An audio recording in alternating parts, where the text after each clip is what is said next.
بسم اللہ الرحمن الرحیم الحمد للہ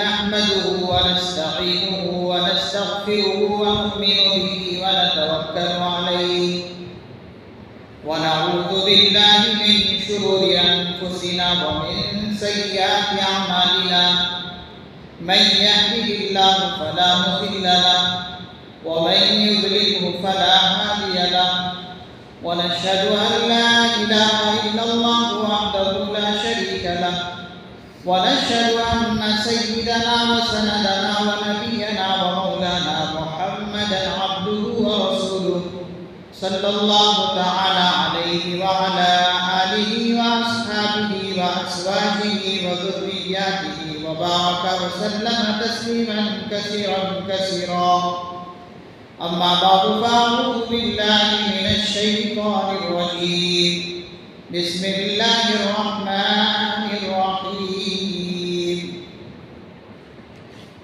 إن في خلق السماوات والأرض واختلاف الليل والنهار لآيات لأولي الألباب الذين يذكرون الله قياما وقعودا وعلى جنوبهم ويتفكرون في خلق السماوات والأرض ربنا ما خلقت هذا باطلا سبحانك فقنا عذاب النار وقال النبي صلى الله عليه وسلم الإيمان شعبة إلى آخر الآية إلى آخر الحديث رب اشرح لي صدري ويسر لي أمري واحلل عقدة من لساني يفقهوا قولي اللهم صل على سيدنا محمد وعلى آل سيدنا محمد وبارك وسلم سبحان ربك رب العزة عما يصفون وسلام على المرسلين والحمد لله رب العالمين.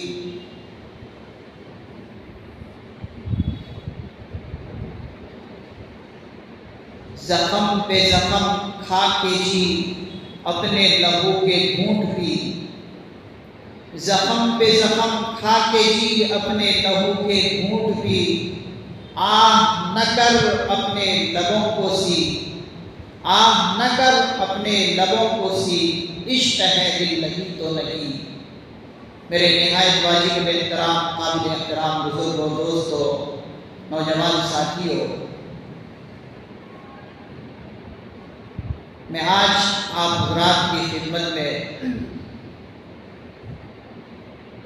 ایمان کے شعبے پر کچھ گزارشات پیش کروں گا. اللہ تعالیٰ سے دعا ہے کہ اللہ تعالیٰ مجھے قرآن و حدیث کی روشنی میں شرح صدر کے ساتھ سچی اور صحیح باتیں آپ حضرات تک پہنچانے کی توفیق نصیب فرمائیں اور ہم سبوں کو اس پر عمل پیرا ہونے کی توفیق نصیب فرمائیں. بزرگان محترم، میں نے جس آیت مبارکہ کی تلاوت کا شرف حاصل کیا ہے، اس آیت مبارکہ میں اللہ رب العزت نے تمام انسانوں سے کہا ہے کہ زمین و آسمان اور رات اور دن کے لوٹنے اور پھیرنے میں غور و فکر کرو. ان فی خلق السماوات والارض واختلاف اللیل والنہار لآیات لأولی الالباب، کہ زمین اور آسمان کی پیدائش میں، رات اور دن کے الٹ پھیر میں غور و فکر کرو. لآیات لأولی الالباب، جو ان چیزوں میں غور و فکر کر کے مجھے پہچانے وہی عقل مند ہے. یا اولی الالباب، اے عقل مندوں، اللہ تعالیٰ فرماتے ہیں اے عقل مندو ان تمام چیزوں میں غور و فکر کرو۔ حاضرین گرامی، حضرات مفسرین نظام اس آیت کے ذیل میں فرماتے ہیں کہ اللہ تعالیٰ انسانوں کو یہ دعوت دیتا ہے کہ مجھے پہچانو میری ایجاد کی ہوئی چیزوں سے، میں نے جن چیزوں کو پیدا کیا ہے ان چیزوں میں غور و فکر کرو اور غور و فکر کر کے میری معرفت اور میری پہچان حاصل کرو۔ جب انسان ان تمام چیزوں میں غور و فکر کر کے اللہ کو پہچان جاتا ہے تو حضرات محدث نظام فرماتے ہیں کہ اللہ کو ان چیزوں میں غور و فکر کرنے کی وجہ سے جب پہچانا تو اس کو اعلیٰ درجے پر اللہ تعالیٰ فائز فرماتے ہیں۔ اللہ تعالیٰ کسی بھی قانون کو دباؤ ڈال کر منوانا نہیں چاہتا۔ اللہ تعالیٰ کسی بھی قانون کو یا اپنی ذات کو اگر انسانوں سے منوانا چاہتے ہیں تو دباؤ ڈال کر نہیں منواتے ہیں، بلکہ اللہ تعالیٰ بندوں سے کہتے ہیں کہ تم مجھے پہچاننے کے لیے غور و فکر کرو، تمہیں سمجھ میں آئے یا نہیں آئے پھر اس کے بعد دیکھو، اور یقیناً تم میری ذات کو سمجھ جاؤ گے اگر تم غور و فکر کرو گے۔ دباؤ اللہ تعالیٰ نہیں ڈالتے۔ اس آیت مبارکہ میں بھی آپ دیکھ لیجئے کہ اللہ تعالیٰ دباؤ ڈال کر نہیں کہہ رہے، بلکہ کیا کہہ رہے ہیں کہ ان چیزوں میں غور و فکر کرو، رات اور دن کے آنے جانے میں یہ بڑا سیارہ جسے سورج کہتے ہیں اس میں غور و فکر کرو، یہ بے شمار ستارے ہیں، ان چیزوں میں غور و فکر کرو، تمہیں خود جو ہے میری وحدانیت سمجھ میں آ جائے۔ دباؤ نہیں ڈالتے، اور اسی لیے حضرات صحابہ کرام رضی اللہ عنہم بھی اللہ کی آیتیں جو پڑھتے تھے، جب ان کے سامنے حضور علیہ السلام آیتیں پڑھ کر سناتے تھے تو صحابہ اسے سمجھ کر بوجھ کر اللہ کی وحدانیت کو سمجھتے، بہروں کی طرح اندھوں کی طرح نہیں سمجھتے۔ قرآن کریم اس سلسلے میں ایک آیت ہے قرآن کریم کے اندر، اِذَا ذُكِّرُوا بِآيَاتِ رَبِّهِمْ لَمْ يَخِرُّوا عَلَيْهَا صُمًّا وَعُمْيَانًا، کہ جب ان کے سامنے اللہ کی آیتیں پیش کی جاتی، اِذَا ذُكِّرُوا بِآيَاتِ رَبِّهِمْ، جب ان کے سامنے ان کے پروردگار کی آیتیں پیش کی جاتی، لَمْ يَخِرُّوا عَلَيْهَا صُمًّا وَعُمْيَانًا، یہ اندھوں اور بہروں کی طرح نہیں جھک جاتے، نہیں مانتے، بلکہ سوجھ بوجھ کر مانتے۔ تو یہاں سے سبق کیا ملا؟ انسان اللہ کی وحدانیت کو سمجھنے کے لیے ان چیزوں میں غور و فکر کرے، سورج کو دیکھے کہ اللہ نے یہ جو سورج بنایا ہے کیا یہ اپنے اندر خود طاقت رکھتا ہے یا کسی کے نظام کے تحت یہ چل رہا ہے؟ فلسفہ کا یہ دعویٰ ہے، اور احادیث مبارکہ کے اندر اس قسم کی روایتیں آتی ہے کہ یہ جو سورج ہے، یہ سورج زمین سے 11 کروڑ گنا بڑا ہے۔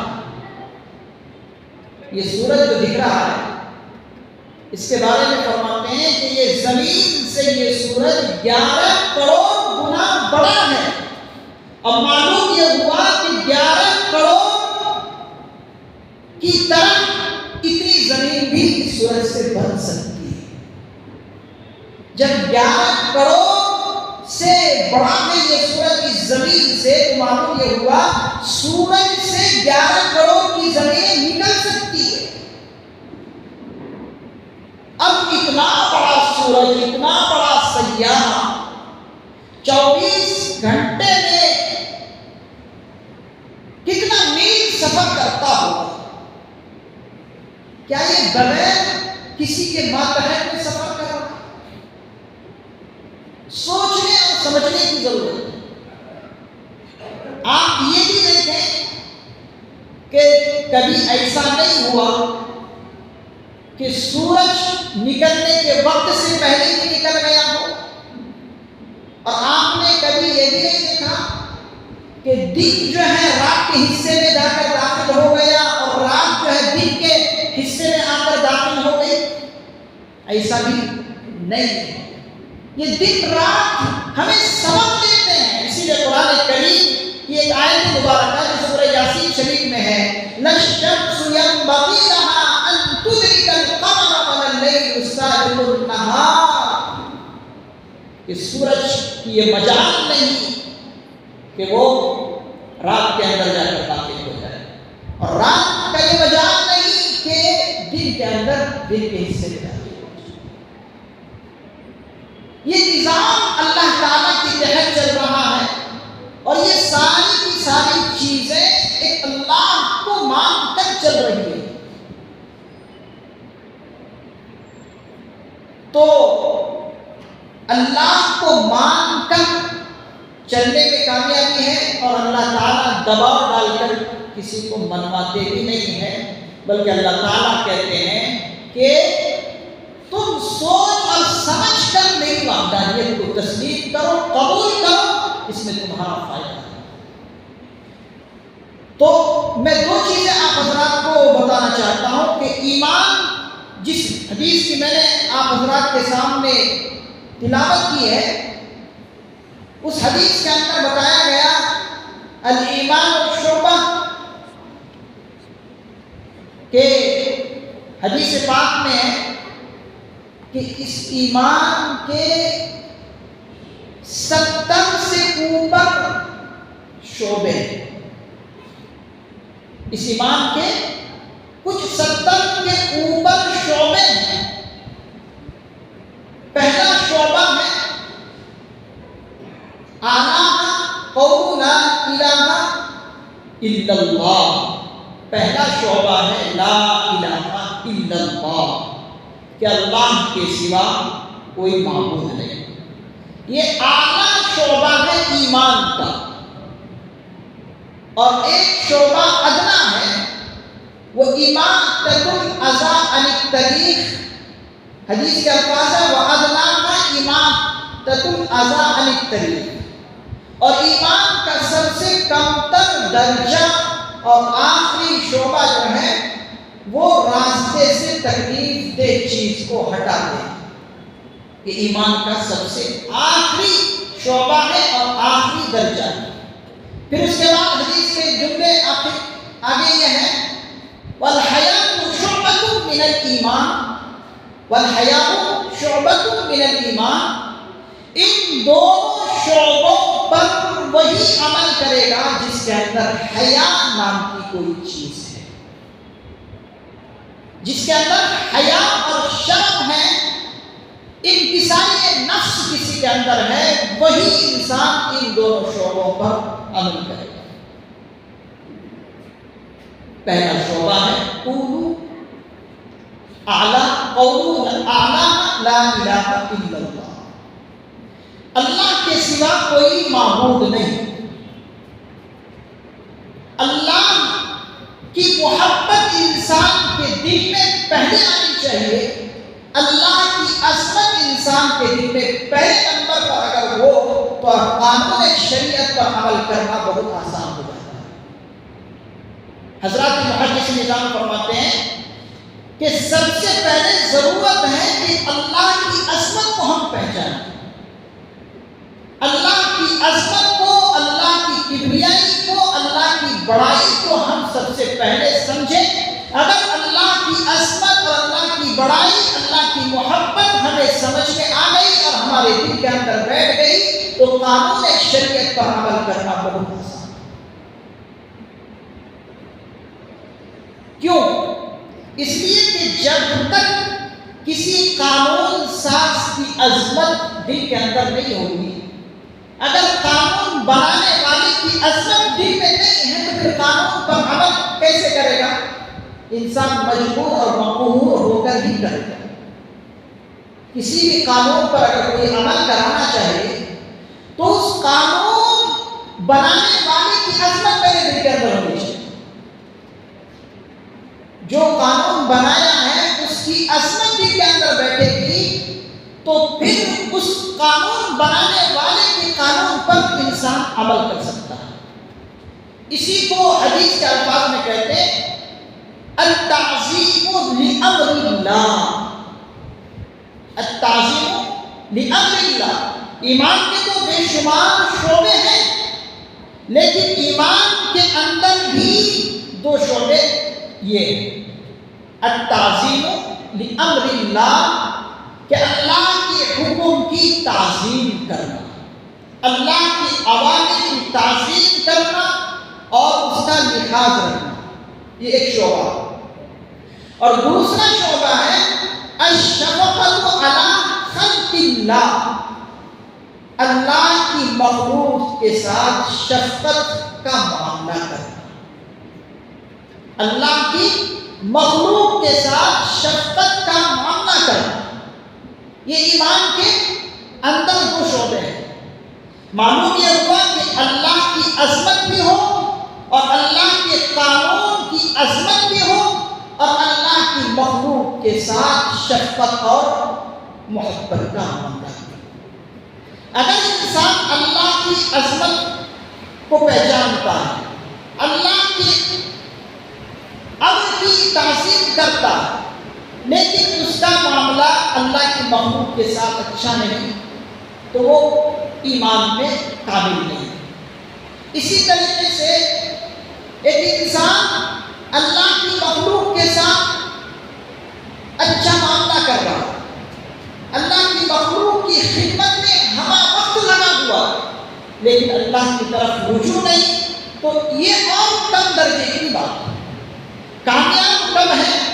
اللہ کے حکم کی تعظیم بھی ہو اور اللہ کی مخلوق کے ساتھ عظمت بھی ہو، اللہ کی مخلوق کے ساتھ شفقت بھی ہو، تب جا کر کامیاب ہے۔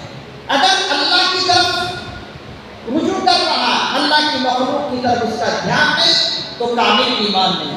صرف اللہ کی مخلوق کی خدمت کر رہا ہے، ہمہ وقت خدمت میں لگا ہوا ہے، اللہ کے گھر کی طرف اس کا کوئی دھیان نہیں، تب تو اور بھی کم درجے کا اس کے پاس تو کامیابی کس میں؟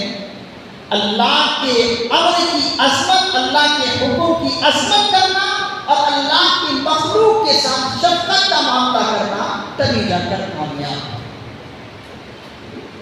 عزیزان گرامی، آج بہت سارے لوگ ایسے آپ کو ملیں گے کہ رجوع الی اللہ، اللہ کی طرف رجوع کرنا بہت ان کا پایا جاتا ہے، لیکن اللہ کی مخلوق کے ساتھ دیکھو تو ایذا اور تکلیف پہنچانے کا، انسان کی طرف نظر اٹھا کر، کمزور انسان کی طرف نظر اٹھا کر دیکھنے کے لیے تیار نہیں ہے، اور نماز اور روزہ اور زکوٰۃ اور حج سب کچھ ہے، لیکن اللہ کی ایک مخلوق جو کہ کمزور درجے میں کوئی اگر انسان ہے، اس کی طرف نظر اٹھا کر دیکھتا نہیں ہے، تو یہ اس کی نمازیں، اس کے حج اور اس کی زکوٰۃ، اس کے روزے، یہ سب جو ہے اس کے منہ پر مار دیے سب اس کے منہ پر مار دیے جائیں گے۔ کامیابی اللہ کے امر کی تعظیم میں بھی ہے اور اللہ کے مخلوق کے ساتھ شفقت کا معاملہ کرنے میں ہے۔ دونوں چیز اگر ہے تو کامیابی ہے، اور ان دونوں چیزوں پر کون عمل کر سکتا ہے؟ حضور نے آگے فرمایا والحیاء شعبۃ من الایمان، کہ جو حیا اور شرم رکھتا ہے اپنے اندر تو وہی ان دونوں چیزوں پر عمل کر سکتا ہے۔ تو پہلی چیز یہ ہے کہ اللہ کی محبت ہم اپنے دل کے اندر بٹھا لیں، اللہ کی محبت اتنی آپ بٹھا لیں کہ سو کر اٹھنے سے لے کر دن کے آخری حصے تک، سونے تک اللہ کی محبت میں آپ کا ہر کام ہونا چاہیے۔ آپ جب صبح اٹھیں تو وہ صبح اٹھنے کا عمل اللہ کے ذکر کے ساتھ ہونا چاہیے، اور جب آپ بستر پہ جائیں تو اللہ کے ذکر کے ساتھ بستر پہ جائیں۔ آپ چلتے پھرتے اٹھتے بیٹھتے جاگتے سوتے کھاتے پیتے ہر وقت آپ کو اگر اللہ کی یاد ہے تو آپ کامل ایمان والے ہیں۔ آپ اٹھ رہے ہیں اللہ کا نام لے کر اٹھ رہے ہیں، آپ صبح کو اٹھ رہے ہیں دعا پڑھ کر اٹھ رہے ہیں، الحمدللہ الذی احیانا بعدما اماتنا والیہ النشور، یہ دعا پڑھ کر اٹھ رہے ہیں، الحمدللہ الذی احیانا۔ تمام تعریفیں اللہ کے لیے ہے جس نے موت کے بعد ہمیں زندگی دی، الحمدللہ الذی احیانا بعدما اماتنا والیہ النشور۔ آپ سو رہے ہیں بسم اللہ پڑھ کر اللہ کا نام لے کر سو رہے ہیں، بسم اللہ اللہم بسمک اموت واحیا، میں اللہ کا نام لے کر اب مرتا ہوں یعنی سوتا ہوں۔ تو آپ کا سونا اور اٹھنا اور بیچ کے جتنے بھی کام ہیں اللہ کے ذکر میں اگر آپ کا یہ کام ہو رہا ہے تو آپ کامیاب ہیں۔ حضور علیہ السلام کا ایک لمحہ بھی ایسا نہیں تھا جس میں اللہ کی یاد نہ ہو۔ آپ ہر لمحے میں اللہ کو یاد کرتے ہیں، یہاں تک کہ آپ اگر بیویوں میں وقت گزار رہے ہیں تو آپ اس وقت کو بھی اللہ کے لیے گزارتے تھے، اللہ کا نام لے کر گزارتے تھے۔ اسی لیے ہمارے پاس دعا ہے کہ جب انسان بیوی کے پاس جائے تو دعا پڑھ کر جائے، بسم اللہ اللہم جنبنا الشیطان وجنب الشیطان ما رزقتنا، یہ دعا حضور نے بتلائی ہے۔ کھانے کی دعا بھی اللہ کے پیغمبر نے بتلائی ہے، سونے کی دعا بھی اللہ کے پیغمبر نے بتلائی ہے، بیت الخلا جانے کی دعا بھی اللہ کے پیغمبر نے بتائی ہے، بیت الخلا سے آنے کے بعد کی دعا بھی اللہ کے پیغمبر نے بتائی ہے۔ ہر موقع پر اللہ تعالیٰ کے پیغمبر نے اپنے امتی کو اکیلا نہیں چھوڑا ہے، بلکہ اللہ کے نام کے ساتھ جینے اور مرنے کی بات کہہ کر اپنی امت کو سمجھائی ہے۔ اسی لیے حضرت ابراہیم علیہ السلام کے بارے میں یہ آیت مبارکہ موجود ہے۔ اللہ تعالیٰ نے اپنے پیغمبر خلیل اللہ سے کہا، اذ قال له ربه اسلم، اذ قال له ربه اسلم، اللہ تعالیٰ نے حضرت ابراہیم علیہ السلام سے کہا کہ اذ قال له ربه اسلم، اے ابراہیم اپنے پروردگار پر ایمان لے آؤ، مسلمان ہو جاؤ۔ تو کیا کہا حضرت ابراہیم علیہ السلام؟ قال اسلمت لرب العالمین، اے پروردگار، اے میرے رب، اے میرے مالک، میں مسلمان ہوتا ہوں۔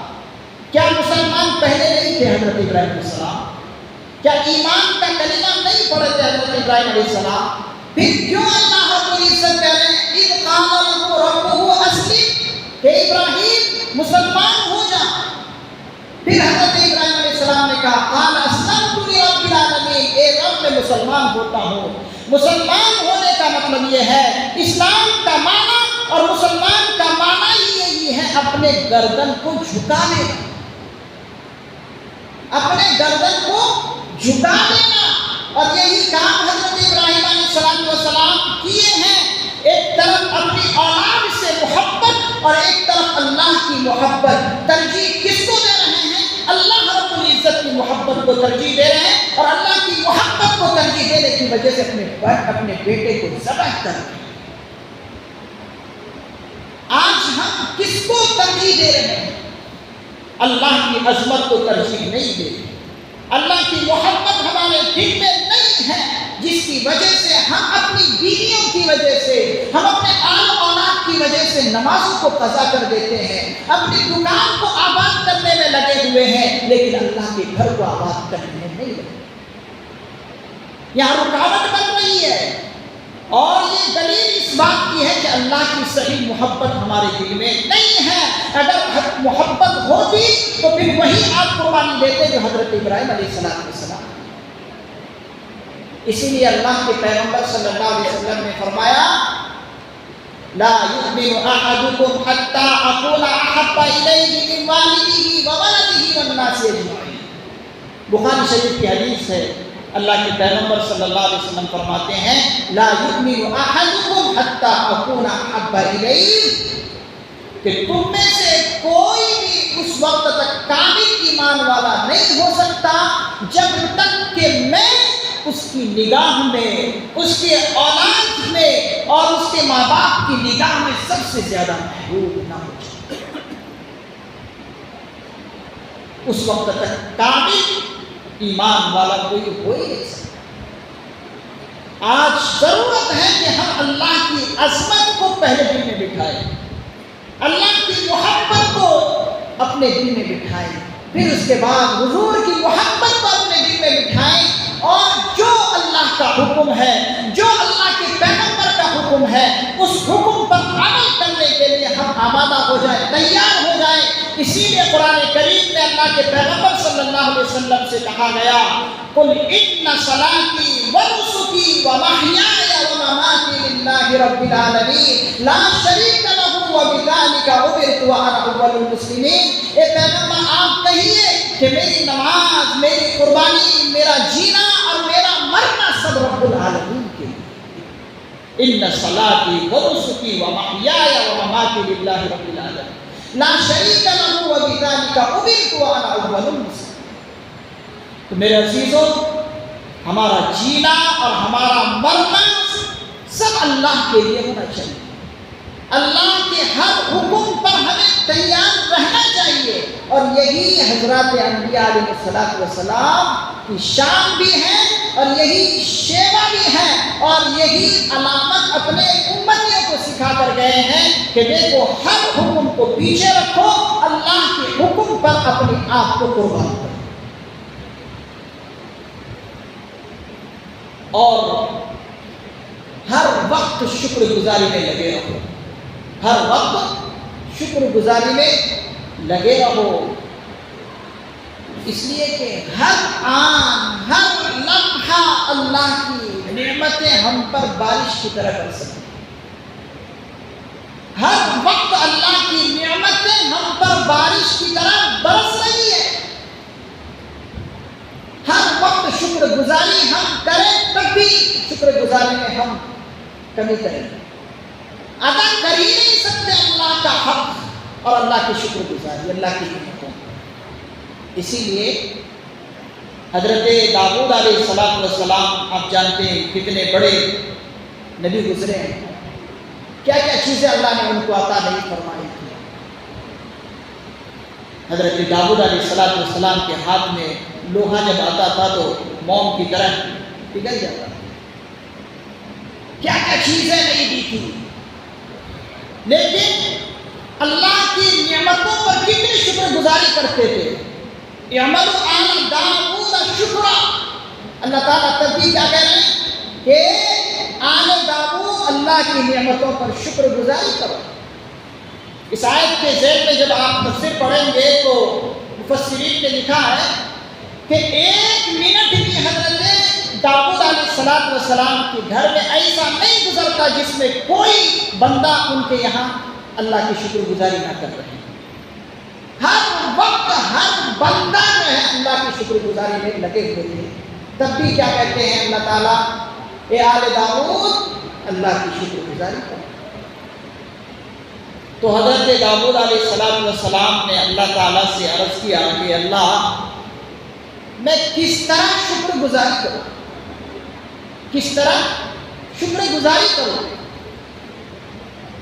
وہ اس لیے کہ اگر میں آپ کی کسی ایک نعمت پر شکر گزاری کرتا ہوں، اگر میں آپ کی کسی ایک نعمت پر شکر گزاری کرتا ہوں اور شکر گزاری جب کرنے لگا تو یہ شکر گزاری کرنے کی توفیق بھی آپ کی طرف سے، یہ جو میں کر رہا ہوں شکر گزاری، تو یہ توفیق بھی ملنا کس کی طرف سے ہے؟ آپ کی طرف سے ہے۔ جب اس نعمت کی شکر گزاری کر رہا تھا تو آپ نے توفیق بھی عطا کی. اب میں توفیق کی شکر گزاری کروں یا اس نعمت کی شکر گزاری کروں؟ سمجھنے کی بات ہے. اللہ تعالیٰ سے کہہ رہے ہیں کہ میں آپ کی اگر کسی نعمت کی شکر گزاری کروں تو اگر میں کرنے لگا تو یہ کرنے کی توفیق کس کی طرف سے ہے؟ آپ کی طرف سے ہے. اب جب آپ نے توفیق دی تو یہ بھی ایک نعمت ہے. اب میں اس نعمت کی شکر گزاری کروں یا اس نعمت کی شکر گزاری کروں؟ اس لیے کہ ہر نعمت پر آپ کی توفیق ضروری، شکر گزاری پر آپ کی توفیق ہر وقت ضروری ہے. تو میں کیسے شکر گزاری کروں؟ یا اللہ میں آپ کی شکر گزاری کر ہی نہیں سکتا، اس لیے کہ آپ نعمتوں پر نعمت دیتے جا رہے ہیں تو شکر گزاری نہیں کر سکتا. اللہ تعالیٰ نے آگے کہا اے داؤد یہی ہار مان جانا کہ میں آپ کی نعمت کی شکر گزاری کر ہی نہیں سکتا. یا اللہ میرے جسم کا ایک روا بھی اگر زبان بن جائے اور آپ کی ایک نعمت پر شکر گزاری میں لگ جائے تب بھی آپ کی شکر گزاری نہیں کر سکتا. اللہ نے کہا ہاں یہی اعتراف قصور کر لینا، یہی شکر گزاری کیا ہے. اپنے آپ کو ہار مان لینا اور اعتراف قصور، اپنی کمی اور انکساری اللہ کے سامنے یہ عرض کر دینا، یہی شکر گزاری. تو ہم کبھی بھی عبادت کر کے یہ نہ کہیں کہ ہم نے اللہ کا حق ادا کر دیا. آپ حق ادا کر ہی نہیں سکتے، اس لیے کہ آپ کا کوئی بھی عمل ہوگا وہ محدود ہوگا اور اللہ کی نعمت لامحدود ہے. آپ کی عقل اور ہماری عقل بھی محدود ہے اور اللہ کی نعمتیں لامحدود ہے، اللہ کی ذات بھی لامحدود ہے، کوئی انتہا نہیں ہے. اس لیے ہم اللہ کی کسی نعمت کی شکر گزاری کر ہی نہیں سکتے اور اللہ کا حق ادا بھی نہیں کر سکتے. تو ہمیشہ انسان کو اعتراف قصور کرتے رہنا چاہیے، اپنے اندر عجز و انکساری کرتے رہنا چاہیے. یہی اللہ کو بہت زیادہ پسند ہے. کبھی بھی اپنے عمل پر غرور نہیں کرنا چاہیے. غرور اللہ کو پسند نہیں ہے. عجز اور انکساری، چھوٹا پن، اپنے آپ کو اللہ کے سامنے بتانا، یہ اللہ کو پسند ہے. کیوں؟ اس لیے کہ ایک مرتبہ حضرت عائشہ صدیقہ رضی اللہ عنہا نے حضور علیہ السلام سے پوچھا کہ عمل کے ذریعے کوئی جنت میں جا نہیں سکتا، تو اللہ کے رسول صلی اللہ علیہ وسلم کیا آپ بھی نہیں جا سکتے عمل کے ذریعے سے؟ تو حضور علیہ السلام نے فرمایا میں بھی اپنے عمل کی وجہ سے جا نہیں سکتا، اس لیے کہ عمل کے ذریعے سے میں اللہ کا حق ادا نہیں کر سکتا. اللہ کا جتنا حق ہے میں ادا نہیں کر سکتا. وَمَا قَدَرُ اللَّهَ حَقَّ قَدْرِهِ، قرآن کریم کی آیت میں ہے کہ اللہ کی جس طرح قدر کرنی چاہیے وہ قدر انسان کر ہی نہیں سکتا. تو حضور نے فرمایا اللہ کے فضل کی وجہ سے میں بھی جنت میں جاؤں گا. لیکن کوئی انسان یہ نہ سمجھے کہ بس اللہ کی فضل ہوگی تو ہم جنت میں جائیں گے، تو پھر عمل کرنے کی ضرورت کیا ہے؟ نہیں میرے عزیزو، یہ عمل مفسر نظام فرماتے ہیں یہ عمل کرنا اللہ کی فضل کو لینے کی نشانی ہے. یہ عمل آپ جو کریں گے اللہ کی فضل کو متوجہ کرنے کی علامت ہے. اگر آپ عمل کریں گے تو اللہ کا فضل آپ کی طرف متوجہ ہوگا. اگر آپ عمل ہی نہیں کریں گے تو اللہ کا فضل کیسے ہوگا؟ اسی لیے انسان عمل بھی کرے اور اللہ کے فضل کو بھی تلاش کرتے رہے، اللہ کی فضل کو مانگتے رہے. اور بے شمار اللہ تعالیٰ کی ہم پر عنایتیں ہیں، رحمتیں ہیں، برکتیں ہیں. اللہ کی فضل پر، اللہ کی عنایت پر ہمیشہ شکر گزاری کرتے رہیں. اسی لیے قرآن کریم کی جس آیت مبارکہ کی میں نے تلاوت کی، الذین یذکرون اللہ قیاما وقعودا وعلی جنوبہم، کہ اللہ کے نیک بندے وہ ہیں کہ جو اٹھتے بیٹھتے چلتے پھرتے اللہ کو یاد کرتے رہتے ہیں. الذین یذکرون اللہ قیاما وقعودا، بیٹھ رہے ہیں تو اللہ کو یاد کرتے ہیں، کھڑے ہیں تو اللہ کو یاد کرتے ہیں، سو رہے ہیں تو اللہ کو یاد کرتے ہیں، جاگ رہے ہیں تو اللہ کو یاد کرتے ہیں. اتنی دفعہ اللہ کو یاد کیجئے، اللہ کو اتنی دفعہ یاد کیجئے کہ لوگ دیوانہ کہنے لگے کہ یہ کون سا بندہ ہے، کہیں دیوانہ تو نہیں ہو گیا؟ اور لوگوں کا دیوانہ کہہ دینا کہ اللہ کو یاد کرتے کرتے اس کا یہ حال ہو گیا کہ لوگ دیوانہ کہہ رہے ہیں، یہی ایمان کی پہچان ہے۔ حضرت امام اوزاعی رحمۃ اللہ علیہ کے بارے میں امام غزالی رحمۃ اللہ علیہ نے ایک مقولہ نقل کیا ہے، ایک جملہ نقل کیا ہے۔